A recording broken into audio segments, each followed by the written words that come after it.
बात करने के लिए लॉगिन करें www.astrotak.com। करवा चौथ का त्योहार आया है, खुशियां हजार लाया है। हर सुहागन ने चांद से थोड़ा सा रूप चुराया है। आप सभी को करवा चौथ पर्व की बहुत बहुत शुभकामनाएं। नमस्कार, मैं हूं आपके साथ डॉक्टर करिश्मा कौशिक और आज हम बात करेंगे करवा चौथ से जुड़ी हुई उन बातों की जिनको लेकर के अक्सर महिलाएं कंफ्यूज्ड होती हैं, परेशान हो जाती हैं। और सबसे इम्पोर्टेंट चीज़ क्या होती है? पूजन विधि। करवा चौथ में वैसे तो देखा जाए हमारे हिंदुस्तान में अलग अलग धर्म हैं और उनके अनुसार जो है करवा चौथ का व्रत किया जाता है। आपके भी जो पूर्वज हैं, जो आपके बड़े बुजुर्ग हैं, वो उसी तरह से पूजा विधि करते आ रहे होंगे, तो आपको भी वही चीज़ फॉलो करनी है। मगर यहाँ पर मैं बात करूँगी उन महिलाओं की जिनको नहीं पता होता है कि किस तरह से करवा चौथ की पूजा विधि सरल तरह से की जाए। तो आज हम बात करेंगे कि किस तरह से आपको माता करवा की करवा चौथ पे सरल तरह से पूजा आराधना करनी है। इस तरह से आपको जो है स्वास्तिक बनाना है। और स्वास्तिक बनाते वक्त हम अक्सर गलती करते हैं कि स्वास्तिक का जो चिन्ह होता है वो हम किसी भी उंगली से बना देते हैं, जो कि गलत होता है। इसलिए स्वास्तिक का चिन्ह बनाने के लिए आप इस उंगली का प्रयोग करेंगे, यानी ये रिंग फिंगर है, अनामिका उंगली कहते हैं, इसका प्रयोग करेंगे। और इसके साथ साथ इस स्वास्तिक को हम इस तरह से बनाएंगे, जैसे आप इस में देख पा रहे हैं कि स्वास्तिक कभी भी कटा हुआ नहीं होना चाहिए। बहुत सारे लोग जो हैं, महिलाएं जो हैं, स्वास्तिक बनाते समय गलती क्या करती हैं कि स्वास्तिक जो है सीधा इस तरह से बनाती हैं, जो कि गलत माना जाता है। स्वास्तिक को हमेशा जो है आप पहले इस तरह से सीधा बनाएंगे, फिर ऐसे करेंगे और उसके बाद जो है बनाते चले जाएंगे। फिर इसमें 4 बिंदियां आप ज़रूर लगाएंगे। 4 बिंदियां बहुत शुभ होती हैं और कहा जाता है कि स्वास्तिक जो होता है ये हमारे वास्तु से भी संबंध रखता है।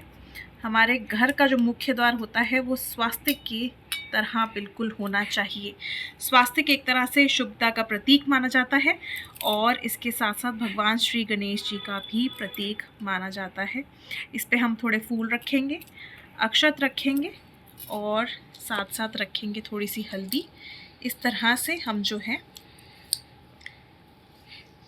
अपनी थाली को शुद्ध करके और उसको पूजा के लिए हम तैयार करेंगे। और इसके साथ साथ जो है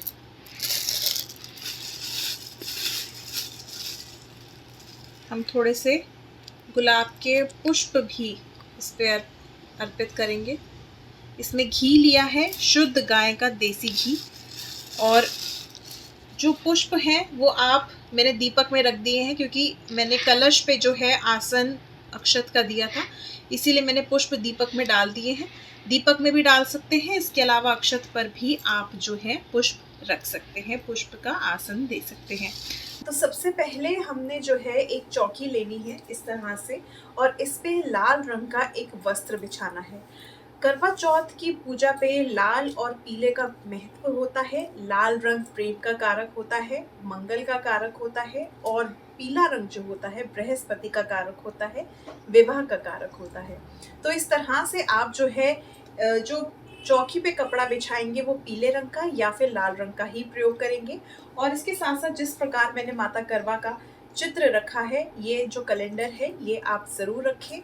भगवान शिव, माता पार्वती की आप जो है प्रतिमा रखें। गौरी माता की इस समय पर जो है आप प्रतिमा रख सकते हैं, शिवलिंग भी रख सकते हैं। वहीं पे भगवान श्री गणेश जी की भी जो है प्रतिमा रखना बहुत ज़रूरी होता है, क्योंकि हर एक जो पूजा होती है भगवान श्री गणेश जी के बिना अधूरी मानी जाती है। इस दिन शिव परिवार की पूजा आराधना की जाती है। भगवान शिव की पूजा आराधना, माता गौरी की पूजा आराधना और साथ साथ भगवान कार्तिकेय, भगवान श्री गणेश जी की भी पूजा आराधना करना बहुत खास होता है। वहीं पर हम गणेश जी के लिए जो है हमने एक यहाँ पे जो है सुपारी रखी है, और सुपारी के ऊपर जो है हम इस तरह से कुछ फूल भी रखेंगे। फूल रखने के बाद हम मूली भी अर्पित करेंगे, जिस तरह से आप देख रहे हैं। और साथ साथ हमने यहाँ पे करवा भी रखा है। करवा हमने रखने के बाद हमने करवे के ऊपर दीपक प्रज्वलित किया है, शुद्ध गाय के देसी घी का। और साथ साथ हमने जो है ये थाली भी तैयार करी है। इसमें हमारे पुष्प है, हल्दी है, रोली है और मूली है, साथ साथ थोड़े से अक्षत है। अक्षत का महत्व पूजा में इसलिए बहुत अधिक माना जाता है क्योंकि अक्षत जो होते हैं माता लक्ष्मी का प्रतीक माना जाता है, चंद्रमा का कारक माना जाता है और साथ साथ घर में धन धान्य माता अन्नपूर्णा का भी कारक माना जाता है। अक्षत के साथ साथ आप जो है गेहूं के दाने भी रख सकते हैं। तो इस तरह से हम जो है ये पुष्प जो है भगवान शिव माता गौरी के ऊपर अर्पित करेंगे, माता करवा के ऊपर पुष्प अर्पित करेंगे। मैं पहले से ही कर चुकी हूँ और इनकी पूजा आराधना करते समय ओम महागौरी शंकराय नमः मंत्र का जप करेंगे। वहीं पर हर एक चीज जो है आपको जल से छिड़काव करके पवित्र कर लेनी है। गंगा जल का प्रयोग करेंगे कुछ इस तरह से, और हम जो ये गंगा जल का छिड़काव हम करेंगे वो हम करेंगे पुष्प के जरिए, यानी पुष्प या फिर आप जो है आम के पत्ते भी ले सकते हैं। इस तरह से हम जो है हर चीज का गंगा जल का छिड़काव करके पवित्र करेंगे अपनी थाली को और अपने सामग्री को। वहीं पर हमने जो है यहाँ पे एक और कलश लिया है। ये कलश आप रखेंगे जब शाम के समय में आप जल ग्रहण करेंगे तब के लिए। और यहाँ पर जो है मैंने चंद्र दर्शन के लिए, चांद देखने के लिए छन्नी भी रखी है। साथ साथ हम एक थाल तैयार करेंगे और थाल में जो है जैसे हमने थाल अभी ये तैयार करी है तो इसमें हम जो है लाल रंग का वस्त्र रखेंगे। इसकी जगह आप कोई भी सूट, चुन्नी या फिर कोई भी ड्रेस भी रख सकते हैं जो भी आपको अपनी सासू माँ को देनी हो। वहीं पे श्रृंगार का सामान रखेंगे और साथ साथ कुछ मीठा रखेंगे हम, या फिर आप जो है जो भी आप खाना पीना जो भी आप भेंट करना चाहें वो भी आप रख सकते हैं। जो आपने घर में पकवान बनाए हैं वो रख सकते हैं और साथ साथ जल भी रखेंगे। आपका अपना जल जो है वो आप जो है माता करवा के सामने रखेंगे, यानी ये वाला जल जो है हम ग्रहण करेंगे और साथ साथ ये वाला जल जो है हम अपनी सासू माँ को देंगे। सरगी का महत्व बहुत माना जाता है क्योंकि ऐसा कहा जाता है सुबह के समय सरगी लेनी बहुत ज़रूरी होती है। अब महिलाएं जो है सारा दिन व्रत करती हैं, भूखी रहती हैं, तो कहीं ना कहीं सुबह जो 4-5 बजे का समय होता है यानी सूर्य उदय होने से पहले आपको सरगी खा लेनी चाहिए। सरगी जो है आपके ससुराल से आती है, आपकी सासू माँ के द्वारा भेजी जाती है और साथ साथ ये ग्रहण जरूर करनी चाहिए ताकि सारा दिन जो आप फास्टिंग कर रहे हैं, आप सारा दिन भूखे रह रहे हैं, उसमें आपको तकलीफ ना हो। अब यहाँ पर जो है कुछ महिलाओं के मन में ये शंका बन जाती है कि हमने तो सुबह उठते ही खा लिया तो हमारा व्रत कैसे हुआ, ये व्रत तो टूट जाएगा। नहीं, जब भी हम हिंदू शास्त्र के अनुसार बात करते हैं या ज्योतिष शास्त्र के अनुसार बात करते हैं तो हम ये चीज का ध्यान जरूर रखते हैं कि जब सूर्य उदय होता है, जब तिथि लगती है सूर्य उदय अनुसार, तब हम वो तिथि मानते हैं। और यहाँ पर हम आपको ये कह रहे हैं कि आपको जो है सूर्य निकलने से पहले ही भोजन ग्रहण कर लेना है, यानी आपको सूर्य उदय होने से पहले ही सुबह जल्दी उठ करके 3-4 बजे के आसपास जो है जब सूर्य ना निकला हो तब वो सरगी ग्रहण करनी है। और उसके बाद सूर्योदय होने के बाद जो है आपको स्नान करके पूजा आराधना करके घर का शुद्धिकरण करके अपने व्रत को आरंभ करना चाहिए। यहाँ पर हम सभी भगवानों का आवाहन करेंगे, भगवान श्री गणेश जी का आवाहन करेंगे क्योंकि जब हम आवाहन करते हैं तभी हमारी पूजा संपन्न होती है। साथ ही हम इस तरह से, जिस प्रकार मैंने आपको अभी थाल दिखाई है, इस तरह से आप थाल जो है अपनी बनाइए। और जो हमारी करवा माता है, करवा माता को भी श्रृंगार का सामान जरूर अर्पित कीजिए। इनको कुछ मीठा जो है भोग में जरूर लगाएं, या आपने अगर घर में पकवान बनाए हैं वो करवा माता को जरूर लगाएं। और साथ ही अगर आपने देखा हो, आपको जो भी आपने कैलेंडर लिया है उसके नीचे की तरफ जो है एक कहानी आती है, मेरे कैलेंडर में भी है, आपके कैलेंडर में भी जरूर होगी। अगर नहीं है ये कहानी तो आप जो है करवा चौथ की जो व्रत कथा होती है वो आप इंटरनेट से भी निकाल सकते हैं। और अगर वो भी पॉसिबल नहीं है तो मार्केट में जो पुस्तकें होती हैं, बुक्स जो होती हैं, उसमें भी करवा चौथ की व्रत कथा जो है अवेलेबल होती है, वहाँ से भी आप पढ़ सकते हैं। इसके बाद जो है ये हम कथा पढ़ेंगे।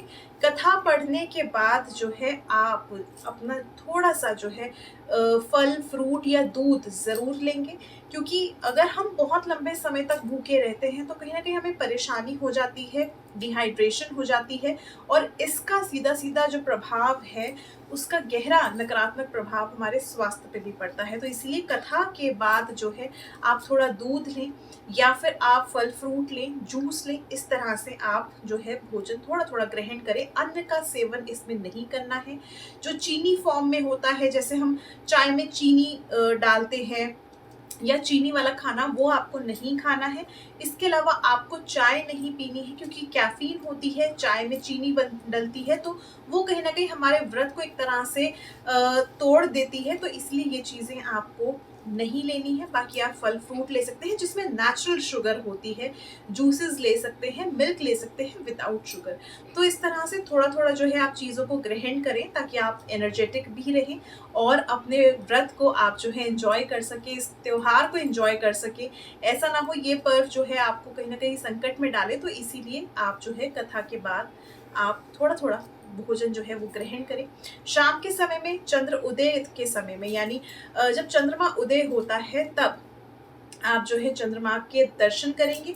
इस छन्नी से, ये छन्नी से ही हमेशा दर्शन करने चाहिए। बहुत सारी महिलाओं के मन में ये सवाल होता है, हम सीधा दर्शन क्यों नहीं करते हैं? सीधा दर्शन हम इसलिए नहीं करते हैं क्योंकि चतुर्थी तिथि पर कभी भी चाँद को सीधे नहीं देखा जाता है। चतुर्थी तिथि पर जब भी आप चंद्रमा को देखें, तब हमेशा, क्योंकि करवा चौथ पे ही चंद्रमा को चतुर्थी तिथि पर देखा जाता है, इसलिए आप छन्नी के द्वारा ही देखें। छन्नी पर हम इस जगह पे जो है दीपक ज़रूर लगाते हैं। दीपक की लौ की तरह हमारे पति की जो उम्र है वो दीर्घायु हो, उनका स्वास्थ्य तंदुरुस्त रहे और हमारा वैवाहिक जीवन जो है वो खुशहाल रहे, यही हम मनोकामना करते हैं। अब यहाँ पर चंद्र दर्शन के दौरान कुछ प्रश्न फिर से जागृत हो जाते हैं। वो प्रश्न क्या होते हैं? वो प्रश्न कहीं न कहीं ये होता है कि चंद्रमा को हम अर्घ तो दे रहे हैं, तो कैसे अर्घ देना है? चंद्रमा को जब आप अर्घ देंगे, तो जो आपने करवा रखा है, इस करवे में आप थोड़ा-सा दूध डालें और इसके साथ-साथ इसमें जो है आप थोड़े से अक्षत डालें और थोड़े गुलाब की पंखुड़ियाँ डालें। अगर इत्र भी डाल सकते हैं तो वो भी आप कर लें। अब ये जो जल है, ये आप चंद्रमा को अर्घ देंगी इसका, और साथ-साथ ओम सह चंद्रमसे नमः मंत्र का जप करेंगे इस समय पे अर्घ देते-देते, और साथ-साथ उसके बाद छलनी से जो है आप अपने पार्टनर की, अपने पति की जो चेहरा है वो, उनकी छवि इस छन्नी के द्वारा देखेंगी दीप प्रज्वलित करके। साथ-साथ चंद्रमा को भी देखेंगे। अब यहाँ पर जो है चंद्रमा जब हम दर्शन करते हैं तो कहीं न कहीं हम तुरंत ही जो है भोजन की तरफ दौड़ते हैं, नहीं। अपने पति का चरण स्पर्श करके आशीर्वाद लें। भगवान शिव का, माता गौरी का, भगवान श्री गणेश जी, कार्तिकेय का आशीर्वाद लें ताकि आप सदा सुहागन रहें, सदा सौभाग्यवती रहें, और साथ ही साथ चंद्रदेव के भी दर्शन करते हुए उनका भी आशीर्वाद लें। अब उनका आशीर्वाद कैसे लेंगे? जब आप जल जो है अर्घ देते हैं, जल ज़मीन पर जो है बिखर जाता है, आपने देखा होगा। उस जल में आप चंद्रमा की जो प्रतिमा है, जो उनका आकार है, जो उनकी छवि है, वो देखेंगे और उसको आप अपने माथे से इस तरह से लगाएँगे ताकि आप जो है चंद्रमा के दर्शन कर सकें और साथ-साथ उनका आशीर्वाद सही तरह से प्राप्त कर सकें, उनको स्पर्श करके, और इसके साथ-साथ आपको अखंड सौभाग्यवती होने का आशीर्वाद भी मिले। वहीं पे क्योंकि पिछले कुछ वर्षों में देखा गया कि कहीं न कहीं चंद्र दर्शन बहुत मुश्किल से हो पाए, कभी बादलों के पीछे चाँद छुप जाता है, कभी वर्षा हो जाती है। तो इस स्थिति में क्या करना चाहिए? इस स्थिति में आपको एक थाली में चंद्रमा बना लेना चाहिए। चंद्रमा को आप कैसे बनाएँगे? चावल से आप बनाएँगे। चावल से चंद्रमा बनाएँ और इसके दर्शन करके, जो चावल से आपने चंद्रमा बनाया है, उनके दर्शन करके आप जो है अपना व्रत का पारण करें। नहीं तो आपने जो माता करवा को स्थापित किया है, इस चित्र में भी आपने देखा होगा कि यहाँ पर चंद्रमा और सूरज दोनों ही हैं, तो कहीं न कहीं माता करवा के आप चरण स्पर्श करके चंद्रमा को आप जो है देख करके अपना व्रत का पारण भी कर सकते हैं। तो अगर कुछ इस तरह की स्थिति बनती है इस करवा चौथ पर भी, तो आप इस तरह से अपने व्रत का पारण करें और इस तरह से आप जो है अपना व्रत को संपन्न करें। वहीं पे ये जो थाली हमने तैयार करी थी, इस थाली को आप अपनी सासू माँ को ज़रूर दें ताकि उनका आशीर्वाद मिले, उनके चरण स्पर्श करें और इस तरह से अपना जो आपका व्रत है वो संपन्न करे। शुभ करवा चौथ। नमस्कार। जय श्री राधे।